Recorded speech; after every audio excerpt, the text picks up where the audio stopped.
Hi friends, welcome to our channel. ముందుగా ఎవరైనా మన ఛానల్ చూస్తుంటే వెంటనే ఛానల్ సబ్స్క్రైబ్ చేసి లైక్ చేసి కామెంట్ చేయండి ఫ్రెండ్స్. విడాకు తీసుకోవాలనుకున్న చక్రి మహాలక్ష్మి, జ్వరంతో బాధపడుతున్న మహాలక్ష్మి సేవ చేసిన చక్రి, అసలు ఏం జరిగింది తెలుసుకుందామా? అయితే వెంటనే మన ఛానల్ ఎవరైనా ఫస్ట్ టైం చూస్తున్నట్లయితే వెంటనే సబ్స్క్రైబ్ చేయండి. మహాలక్ష్మికి సేవలు చేసి దగ్గరైన చక్రి, అసలు ఇదంతా ఎలా జరగబోతుందో తెలుసుకోవాలంటే ఫస్ట్ మన ఛానల్ సబ్స్క్రైబ్ చేయండి. ఓకే ఫ్రెండ్స్, ఇక కేశవ అయితే చాలా డల్గా ఉండి అలా ఇంటికి వెళ్ళిపోతాడు. కేశవాన్ని చూసి, ఏమైంది అన్నయ్య, ఎందుకు అలా ఉన్నావు? ఎప్పుడు హుషారుగా ఉండే నువ్వు, ఇప్పుడు ఏమిటి ఇలా ఉన్నావు నువ్వు అని కన్నా అనేసరికి, ఏం లేదురా, చిన్న ఇష్యూ అయింది, ఏం లేదు, నేను బయటికి వెళ్ళొస్తాను, ఇంట్లో బుద్ధి అవ్వట్లేదు అని చెప్పి బయటికి వెళ్ళిపోతాడు కేశవ. ఏమైంది అన్నయ్యకి, ఏమైంది అర్థం కావట్లేదు, షాప్ దగ్గర ఏమైనా గొడవ అయిందా, అన్నయ్యని ఎప్పుడు ఇలా చూడలేదే అని మనసులో కన్నా అనుకుంటూ ఉంటాడు. అన్నయ్య, కేశవ అన్నయ్య చూసావా, నువ్వు ఎంత డల్గా ఉన్నాడు? అవునా, డల్గా ఉన్నాడా? అడగలేకపోయావా ఎందుకు డల్గా ఉన్నావో అని కన్నతో అంటుంటాడు. అడుగుదామని అనుకున్నాను అన్నయ్య, కానీ అన్నయ్య సరిగ్గా మాట్లాడలేదు, కానీ ముఖంలో ముఖం పెట్టి కూడా చూడలేదు, కనీసం తలపైకి ఎత్తి కూడా చూడలేదు. మరి అంత పెద్ద గొడవ ఏమైందో అక్కడ నాకు అర్థం కావట్లేదు అన్నయ్య. ఇక కన్నా చెప్పడంతో, అవునా, అంత పెద్ద గొడవ ఏమైంది? నిజంగానే చక్రికి వీడికి ఏమైనా గొడవ అయిందా, లేకపోతే వీడికి పోతే బయట ఎవరికైనా గొడవ అయిందా షాప్ దగ్గర, తెలుసుకోవాలని పెద్ది అంటాడు. సరే కేశవ అన్నయ్య వచ్చాక తెలుసుకుంటాలే అని కన్నా అంటాడు. అదిగో మళ్ళా వచ్చాడు కేశవ అన్నయ్య. అన్నయ్య ఏమైంది, నువ్వు డల్గా ఉన్నావని అన్నయ్యకి చెప్తే ఏమైందో కనుక్కోమని అన్నయ్య అన్నాడు. ఏమైంది అన్నయ్య చెప్పు, ఏమైంది అన్నయ్య అని కన్నా అడుగుతుంటే, అదేం లేదురా అని కేశవ అంటాడు. అప్పుడే ఇక మహాలక్ష్మి వచ్చి, మీ అందరితో నేను మాట్లాడాలి అంటుంది. నేను దేని గురించి అమ్మానగా, నేను ఒక ముఖ్యమైన విషయం గురించి మాట్లాడాలి, నేను చక్రి బయటికి వెళ్తున్నాం అడ్వకేట్ దగ్గరికి అనగా, అడ్వకేట్ అంటే ఎవరమ్మా అనగా, లాయర్ పెద్ది అంటాడు. నేను చక్రి ఇష్టపడి పెళ్లి చేసుకోలేదు కదా, విడాకులు తీసుకోవాలనుకుంటున్నాం అని మహాలక్ష్మి చెప్పేసరికి, ఏంటి విడాకులా అని ముగ్గురు ఒకేసారిగా షాక్ అయిపోతారు. అదేంటి వదినా, ఇప్పటి వరకు బాగానే ఉన్నారు కదా, ఎందుకు మళ్ళీ మీకు విడాకులు గుర్తొచ్చాయి?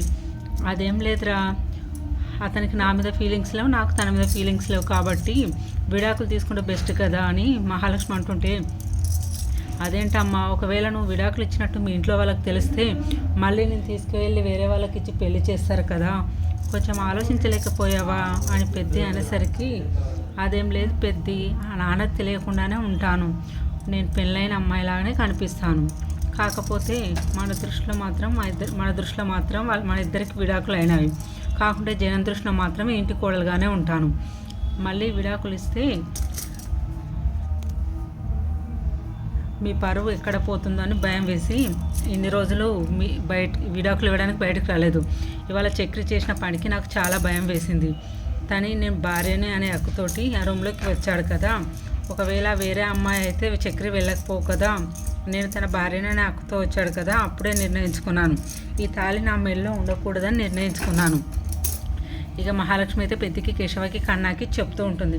సరే ఇక మనం వెళ్దాం పదండి, ఇంకా లేట్ అవుతుంది, మళ్ళీ అడ్వకేట్ ఉంటాడో ఉండడో, పదండి వెళ్దామని చక్రిని తీసుకొని మహాలక్ష్మి వెళ్తుంది. అక్కడికి వెళ్ళిపోయి విడాకుల గురించి మాట్లాడి ఇక విడాకులు శాంక్షన్ చేస్తారు. అమ్మ, మీకు విడాకులు చేయడానికి 1 month పడుతుందమ్మా, ఈలోపు మీరు ఏదైనా కౌన్సిలింగ్ తీసుకోవాలనుకుంటే తీసుకోండి, కౌన్సిలింగ్ తీసుకోవడంలో తప్పులేదు, అది తీసుకున్నాక కూడా మీరు విడాకులు తీసుకోవాలనుకుంటే తీసుకోండి, ఫస్ట్ ఆ కౌన్సిలింగ్కి అప్లై చేయండి అమ్మా, ఓకే ఫస్ట్ మీ ప్రాసెస్ అయిపోయినట్టే వెళ్ళండి అమ్మా అని అనగా, అడ్వకేట్ చెప్పినట్టు చేసి బయటకు వచ్చేస్తుంది. ఏంటండి ఏమైంది అని అలా ఉన్నారని మహాలక్ష్మి చక్రిని అడిగేసరికి, ఏం చెప్పమంటారండి, ఏమీ లేదు, నా ముఖమే అంతలేండి అని చక్రి అంటుంటే, ముఖం మీద అలా ఏముండదే, ఎప్పుడు నవ్వుతూ ఉండే ముఖం ఎప్పుడు అలా వెలబలబోతుంది, ఇప్పుడు అలా ఉంది, ఏమైనా కొంపదీసి మీరు ఏమైనా నన్ను ఇష్టపడుతున్నారా ఏంటి, నన్ను భార్యగా చూస్తున్నారా అని మహాలక్ష్మి అడుగుతుంది. నేనా, మిమ్మల్ని లేదండి, మీరేం తప్పుగా అర్థం చేసుకోకండి, ఆ రోజు కూడా నేను ఏదో తాగిన మత్తులో రూమ్లోకి వచ్చానండి, లేదంటే వచ్చి అలాంటి పని చేసేవాడిని కాదండి, నేను అలాంటి వాడిని కాదండి, అసలు లేకపోతే మీరు రూమ్లోకి వచ్చినా కూడా నేను ముట్టుకోలేదండి, ప్రామిస్ అండి, మీరంటే భయం అండి, నేను ముట్టుకోను, అలానే దగ్గరికి కూడా రానండి, ఇప్పుడు కూడా దూరంగానే నడుస్తానండి అని చెప్పగానే చక్రి అంటుంటే సర్లే ఆ విషయం గురించి వదిలేయండి, చెప్పండి ఎందుకలా ముఖం ఇలా పెట్టారు ఏదో రకంగా. ఏం లేదండి, ఆ రోజు అలా జరిగినందుకే కదా ఈరోజు నా నుండి విడాకులు కోరుకుంటున్నారు, లేకపోతే మీరు నాతోనే ఉండేవాళ్ళే కదా అని అంటుంటే చక్రి అంటుంటే ఇప్పటికి కూడా నేను మీ అందరితోనే ఉంటాను, కాకపోతే బయటకి ఎక్కడికైనా వెళ్తుంటే దారి చూసి మీకు ఆల్రెడీ పెళ్ళయిందా, మీ హస్బెండ్ ఎవరు, అదేంటి ఇది అదేంటి అన్నీ అడుగుతూ ఉంటారు, ప్రశ్నల మీద వేస్తుంటారు. అదేదో విడాకులు తీసుకున్నాక ఈ తాళి తీసేస్తే పని అయిపోతుంది కదా, నీకు పెళ్ళయిందా అంటే అవ్వలేదని చెప్పడానికి బాగుంటుంది కదా. మహాలక్ష్మి అయితే చక్రికి చెప్తుంది, సరేనండి మీ ఇష్టం, మిమ్మల్ని ఇంకేం తప్పుగా అర్థం చేసుకోవట్లేదు, ఏమనుకోవట్లేదు, వదిలేయండి ఆ విషయాన్ని అని చక్రి చెప్పగా మహాలక్ష్మి నేను ఎప్పుడూ వదిలేశాను, సంతకం పెట్టేశా కదా ఆల్రెడీ, ఇంకా అఫీషియల్గా విడిపోతే పని అయిపోతుంది. మహాలక్ష్మి కూడా చాలా హ్యాపీగా ఉంటుంది. చక్రి మాత్రం ఏంటో ఏమైతే చాలా హ్యాపీగా ఫీల్ అవుతుంది. ఇప్పుడు అర్థమవుతుంది నా మీద 1% కూడా ప్రేమ లేదని చక్రి బాధపడుతుంటాడు. ఇక ఇంటికి వెళ్ళిపోతారు. ఇక ఇంటికి వెళ్ళేసరికి మహాలక్ష్మికి ఎందుకో నీరసంగా ఉంటుంది. ఏమైందండి, ఎందుకలా ఉంది, ఇప్పటిదాకా నన్ను వెలవెలబోయిందన్నారు, మీరెందుకు అలా ముఖం పెట్టారు అని చక్రి అంటుంటాడు. చక్రి చెప్తుంటే దిగుతున్నాను, ఏం అవ్వట్లేదు అని మహాలక్ష్మి కారు తలుపు తీసి నడుస్తూ కళ్ళు తిరగడంతో మహాలక్ష్మికి చక్రి మాత్రం మహాలక్ష్మి పడిపోకుండా పట్టుకుంటాడు. పట్టుకోగానే మహాలక్ష్మి ఒళ్ళంతా చాలా వేడిగా కాలిపోతుంది. ఏమైందండి, ఒళ్ళంతా ఇంత వేడిగా కాలిపోతుంది, ఏమైందండి చెప్పండి అని మహాలక్ష్మిని అడుగుతుంటే అబ్బా అదేం లేదండి, లోపలికి వెళ్దాం పదండి అనగా అబద్ధం ఆడకండి, ఇప్పటిదాకా లేనిది ఇప్పుడే ఎందుకు వేడిగా ఉంది, ఇప్పటిదాకా చాలా హ్యాపీగా ఉన్నారు కదా, హ్యాపీగా ఉంటే జ్వరం ఎందుకు వస్తుంది, నిజం చెప్పరా అని చక్రి మాత్రం గట్టిగా అడుగుతాడు.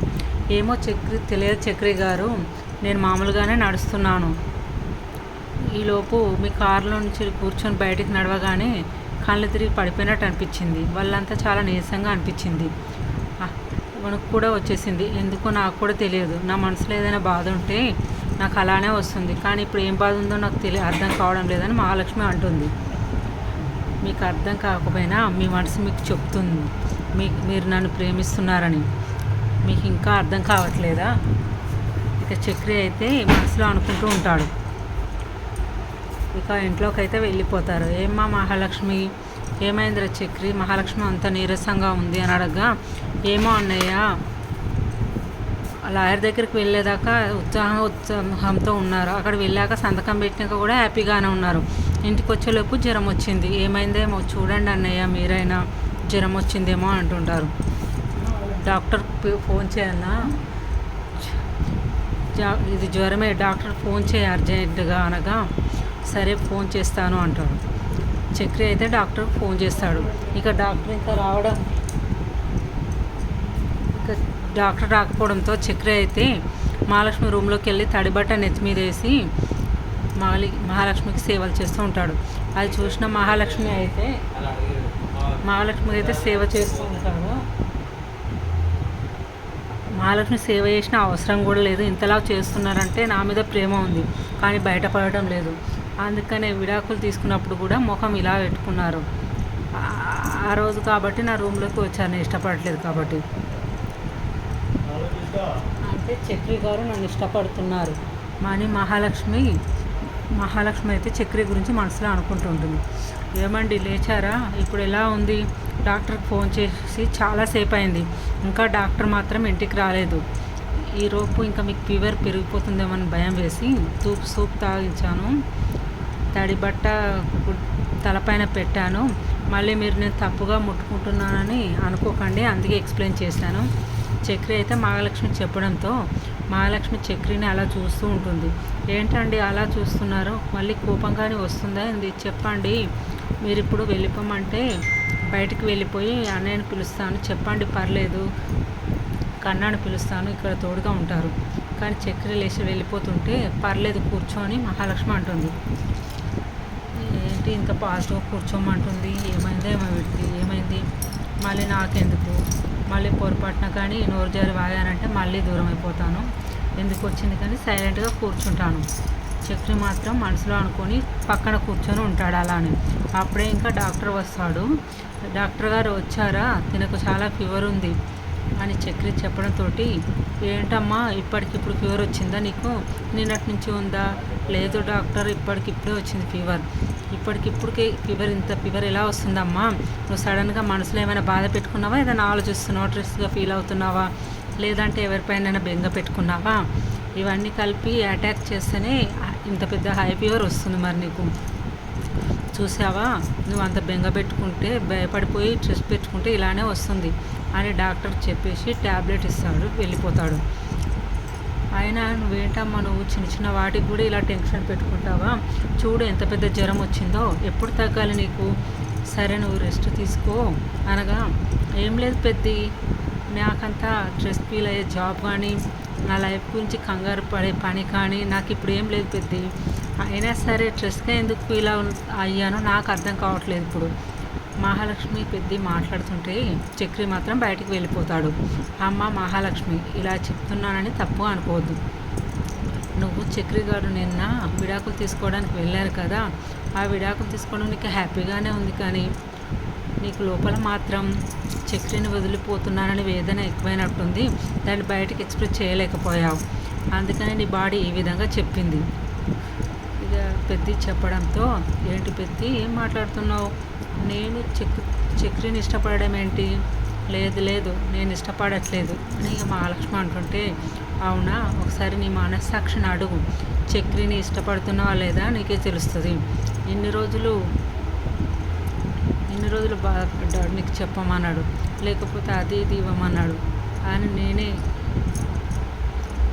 ఎందుకు నేను వీడితో ఇబ్బంది పెట్టించడం అన్నాను.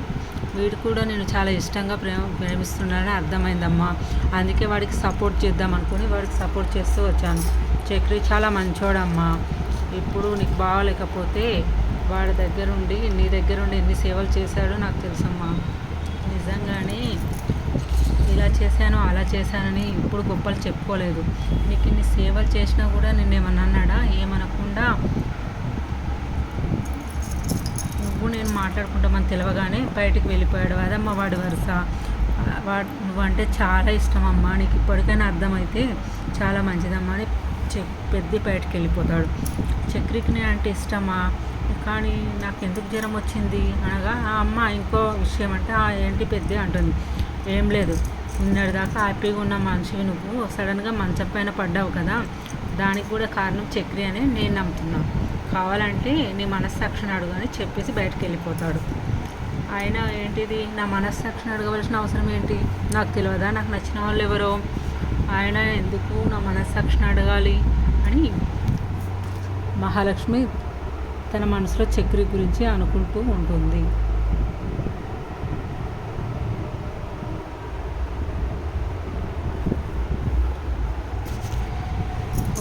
ఒకసారి నా మనస్సాక్షిని అడిగి చూద్దామని చక్రితో గడిచిన క్షణాలని గుర్తు చేసుకుంటూ ఉంటుంది.